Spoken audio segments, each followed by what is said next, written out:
Euphoria is an HBO drama series that deals with physical and psychological addiction, around which revolve often unrealistically exaggerated struggles of high school students with formation of individual identity. Nate Jacobs is one of the main characters, a popular student that finds himself amidst the struggle between his violent persona that uses good looks and status to do as it pleases, and his real shy self that wishes to free itself from within the confines of the personal shadow.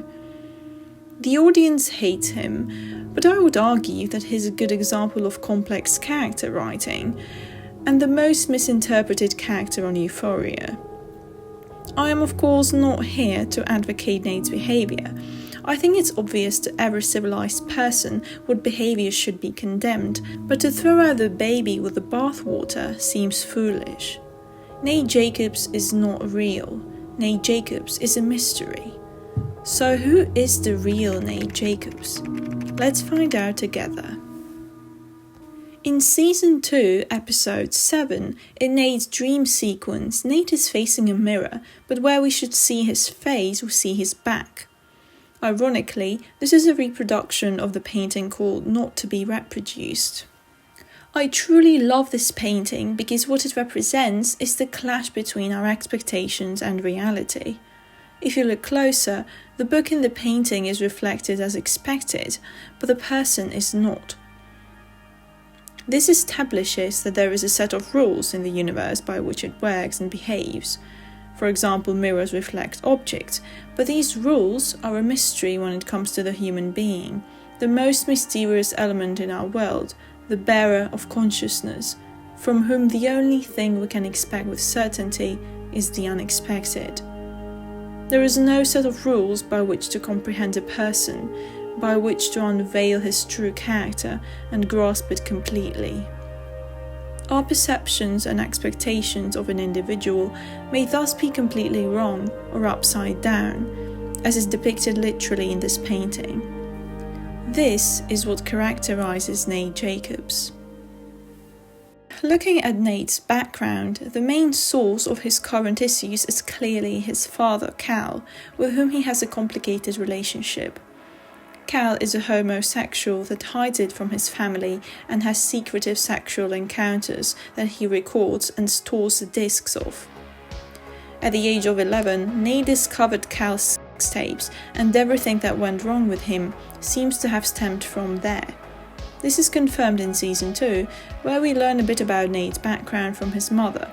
She says that he was a sweet and caring boy up until a certain age, when all of a sudden he became someone completely different, and that she's still wondering why that might have happened. Now, let's unpack what happened there.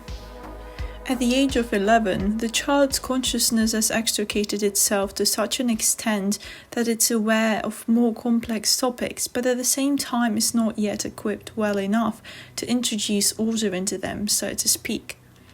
Some children are more resilient than others, of course, but at this age, children are still rather vulnerable to potential triggers of trauma, and sometimes even more so if they're more intelligent. So when Nate finds the tapes, he's unable to cope with the amount and severity of new elements introduced into his life unexpectedly. It is possible that this was his first visual encounter with intercourse. He discovers that his father has been cheating on his mother since forever. His father has sexual relationships with both men and women. He records encounters with these people. Possibly, Nate soon realizes that his father does so without those people's knowledge or consent. Nate has to carry this burden of an overwhelming secret. This also changes his personality completely and initiates his alienation from others. Just as Carl Jung said, a merely private secret has a destructive effect. It resembles a burden of guilt which cuts off the unfortunate possessor from communion with his fellow beings. If we are conscious of this repression, the repercussions are less severe. If one does not know, however, what is repressed or that something is repressed at all, it's split off from the consciousness and the individual becomes its puppet unconsciously. What it might be often shows itself through dreams and fantasy. Nate's situation is the latter, and his persona is in direct conflict with the repressed desire. All this wreaks havoc on Nate's still forming self at that time, emotional traits and emerging sexuality later on. He closes up, becomes colder, and develops a shield of aggression. His former self that was emerging is stalled in its gestation. This is the sweet and caring boy, Tyler, who hides underneath the violent but petrified Nate, which becomes the only identity he is known by, his fake persona. He builds this persona up both psychologically and physically. Many people say that he's simply an aggressor, that he belongs to jail and so on, but this won't solve the problem at all. Nate has done some crazy things for sure, but what is needed here is the reintegration of his true self, and no punishment will aid that process. Through the neurodevelopmental approach child psychiatry takes, we have to deal with this as approaching him at the stage he became stuck at. That is when he was a child, because he still retains the defense mechanisms utilized by children, and if you pay close attention, he does behave like a little angry and scared boy when he's most vulnerable. His behavior is generally typical of a child suffering from trauma. Anger, aggression, and violent behavior can be observed in traumatized children, and this is why they're so often diagnosed with ODD, or oppositional defiant disorder, which is characterized by uncooperativeness, aggression, defiance, and hostility towards peers and authority figures. The implication of his father's tapes is much more serious than it at first appears. Freud was certainly correct that sexuality is related to a vast number of personality issues. The problem with his theories is that he overlooked that this was just a part of the overall inner conflict that lies at the basis of humanity. The conflict between the material, dying world and the eternal, soaring mind. Everything bodily may thus appear lowly, and everything psychological noble. The fact that we have to eat and shit and pee while we can also think of the greatest and noblest marvels can wreak havoc on the soul, whether consciously or not. Therefore, the way we're introduced to sexuality matters, as it becomes the basis for our future romantic relationships. Sexuality rises naturally in puberty via sexual and hormonal development, but how it's viewed can be influenced by external factors. Since Nate came across the tapes even before his puberty, a distorted image had been imprinted on him before any significant natural interactions could have occurred. There's a lot of evidence that exposure to pornography damages relationship skills, makes abuse seem normal, leads to insensitivity and lack of empathy, and increases aggression, and children are especially vulnerable to this. It's also important to appreciate that sex is generally perceived as a violent act by children. When a young Nate saw his own father engage in such, at the time inexplicable and apparently violent acts, it created an association between relationships, physical contact, nakedness, and violence. Seeing naked male bodies brings back the trauma. If his father touches him, he projects himself into the role of who he had perceived as a victim and acts defensively. That is, has an attack of aggression that stems from fear. All this completely corrupted the way he acts in a relationship and confused him in terms of sexuality. As we later see, this conflict is exacerbated when he falls for Jules, who is in fact a male, but at the same time ticks all the boxes for Nate's ideal feminine type.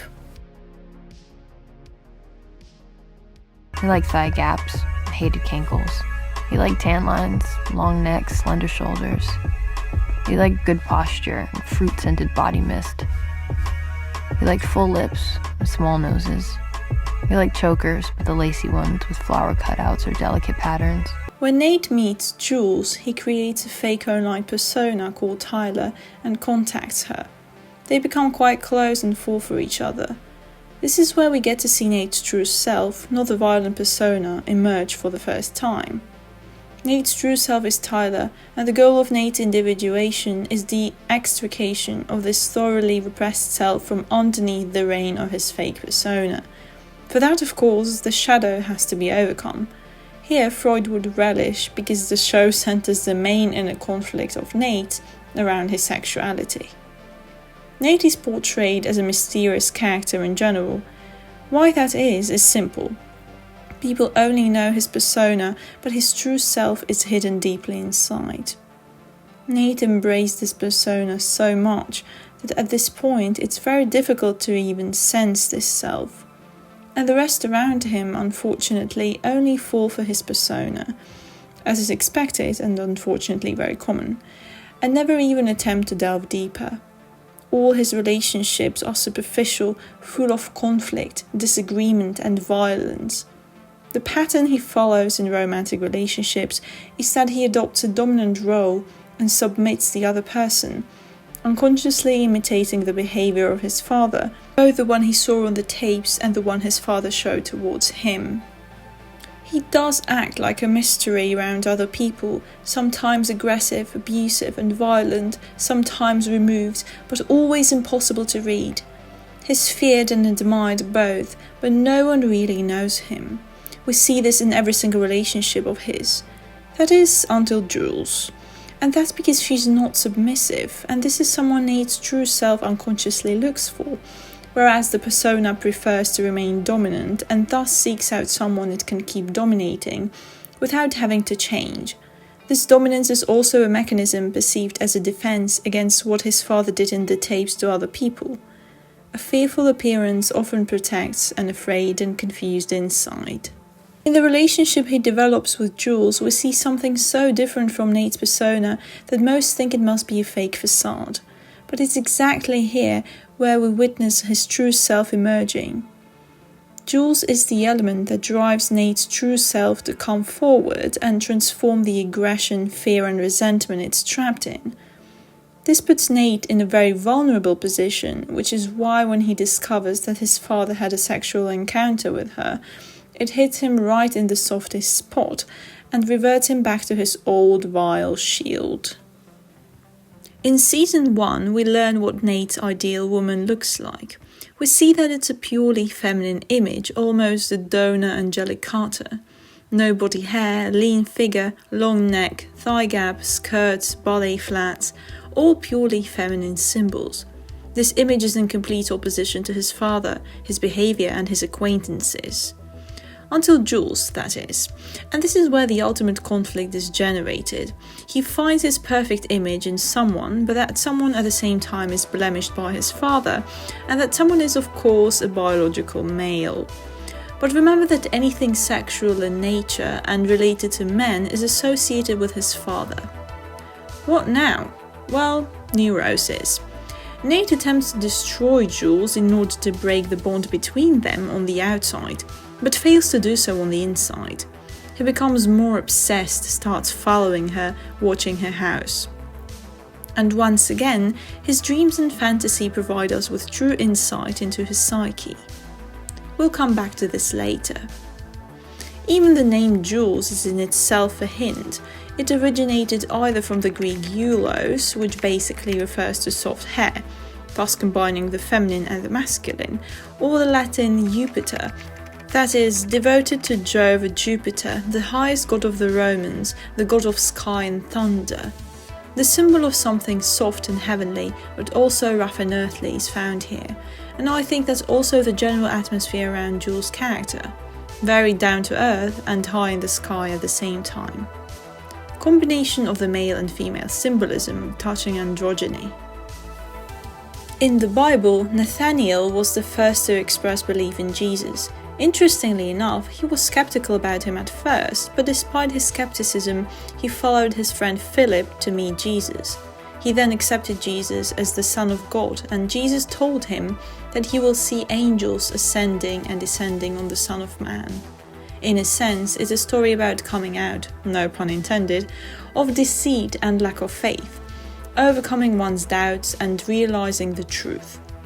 Nathaniel means God has given, or the gift of God. And what is ultimately God's greatest gift? We'd probably say love, but I'd say it's chaos, and through that, the gift of choice. Because without chaos, there could be no order, no consciousness, no self-awareness, and no option to choose order over chaos. Or, speaking in more religious terms, no choice to return to love of God. And not even love could arise were there not something to oppose it. I think this represents Nate's overall role rather well. He drives forward the growth of all the characters around him, even though, and sometimes exactly because, his actions are harsh and cruel. The symbolism around Nate and Jules revolves around the sky, angels, earth and chaos, because they both must seek the right balance between heaven and earth, so to speak, and it may well be so that they need each other for it, but we have yet to see. As I mentioned, despite this image he seeks, he cannot maintain any relationship because of the aggression that covers his true repressed feelings. This is of course related to the complex and traumatic relationship with his father. Nate projects himself into the role of the people his father had sexual encounters with. We can see this when his father attacks him and holds him down, and later we learn that this is exactly what haunts him in his nightmares. Nate experiences this directly and has an attack of hysteria and aggression. This is because of various reasons. First, the father and the son always psychologically compete for dominance because the son is the next father. This is only well when the father assumes the role of a teacher and a friend and guides the son to assume healthy dominance in his own life, meaning learns how to take responsibility for his own life and how not to be a pushover. The father is meant to be the role model for the son and shape his identity, the proof of it being that absence of a father has often a significantly negative impact on sons. In this case, it's as if the father were absent. Cal basically disowns him because it's easier than to face the fact that he's the reason why Nate turned out this way. In this case, Cal is very troubled himself and takes it out on Nate, instead of being a role model. In Nate's situation, the fight for dominance is emphasized because if Nate doesn't assert dominance, it's perceived as a threat to his entire persona, which then crumbles. He would become his father's victim. This can't happen lest the ego disintegrates, for which he projects this assertion of dominance pathologically onto every single one of his relationships. He's unable to assume power over his own life. Second, this submission can be seen as psychological castration. The most common response to this is aggression. Nate's persona is a strong male, and this persona is threatened by his father. It protects anything beneath itself that is true and could be exploited. He repressed this exactly because the traits he had were shared with a submitted person in the tapes. He associated any meek trait with weakness and submission, which was associated with the people that he perceived as abused by his father, and thus generated a powerful outer image and repressed anything soft about his personality. Regardless of his sexuality, this is why any association with anything perceived as weak triggers him, and that's also why Lexi's portrayal angered him. When his father leaves the house in season 2, an enormous relief, a newly encountered freedom comes into Nate's life. Briefly after that, he obtains the tapes with Jules and returns it to her, and later confronts his father about what he'd done to him, thus beginning the process to unravel the repressed. The final scene between Cal and Nate, when Nate calls the police on Cal for the tapes, is especially important. You see that he comes in wanting revenge, but in fact, what he wants is a caring father. However, it's important to understand that his attitude towards his father isn't purely negative.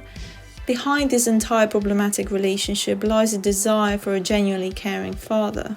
Nate could never have that, because once he discovered the tapes, his attitude towards his father changed, and it's likely that the way Cal treated him changed in turn. In the scene you can see the conflict on his face. Nate needed to hear those words, to see his father acknowledge that he made a mistake, that he failed, but that he loves him. But clearly his persona is still in charge and he proceeds to turn his father in.